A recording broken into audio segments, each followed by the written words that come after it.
आज ମୁଁ ଆପଣମାନଙ୍କୁ ଦେଖେଇବି ପୋଇ ଚିଙ୍ଗୁଡ଼ି ଶୁଖୁଆ ତରକାରୀ। ତ ଫାଷ୍ଟ ଏଠି ମୁଁ ଦୁଇଟା ବାଇଗଣକୁ କାଟି ନେଇଛି, ତାପରେ ଦୁଇଟା ଆଳୁକୁ କାଟି ନେଇଛି, ପୋଇ ଡଙ୍କୁକୁ ବି କାଟି ନେଇଛି, ଟମାଟୋ ବି କାଟି ଦେଇକି ରଖିଦେଇଛି। ଏଠି କିଛି ବେସର, ଗୋଟେ ଶୁଖିଲା ଲଙ୍କା, ତାପରେ କିଛି ଅଦା ଆଉ କିଛି ରସୁଣ, ଗୋଟେ ପିଆଜକୁ କାଟି ନେଇକି ତାକୁ ଭଲ ଭାବରେ ବାଟି ନେଲି। ତାପରେ ଏଥିରେ କିଛି ମସଲା ଆଡ଼୍ କରିଦେବା, ଲଙ୍କାଗୁଣ୍ଡ, ହଳଦୀ ଗୁଣ୍ଡ, ଚିକେନ୍ ମସଲା, ସ୍ୱାଦ ଅନୁସାରେ ଲୁଣ। तापर चिंगुड़ी को भल भाव 3-4 थर धोईदबा। ये बहुत बाली थाए ना, ताको 2-3 थर धोई सारापर कड़े बसैकी से किसी तेल देदेवे। तापर चिंगुड़ी सुखा को देके भल भाव भाजी ने।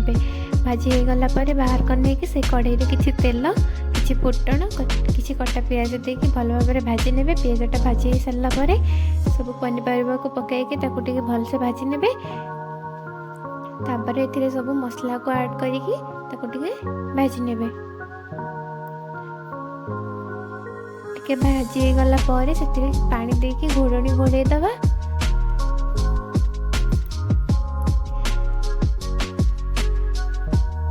किसी टाइम पर बाहर करके देखिए आलू हरिका सब सीझी जाए सब आम पनीपरिया सीझी गला।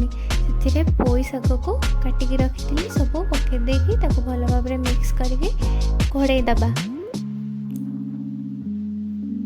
तापर किसी टाइम पर बाहर करके देखिए सब सीझी गला। ए भाजी शुखुआ को सब पकई देवी भल भाव मिक्स करने। किसी टाइम घोड़े छाड़दबा।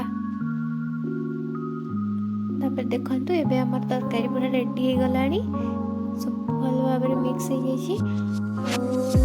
गोटे प्लेट रे बाहर करना। एगुड़ा को आम गरम भात पखाड़ भात भी खाईपर। जदि आपको मो भिडियो भल लगी लाइक और सब्सक्राइब निश्चय करूँ।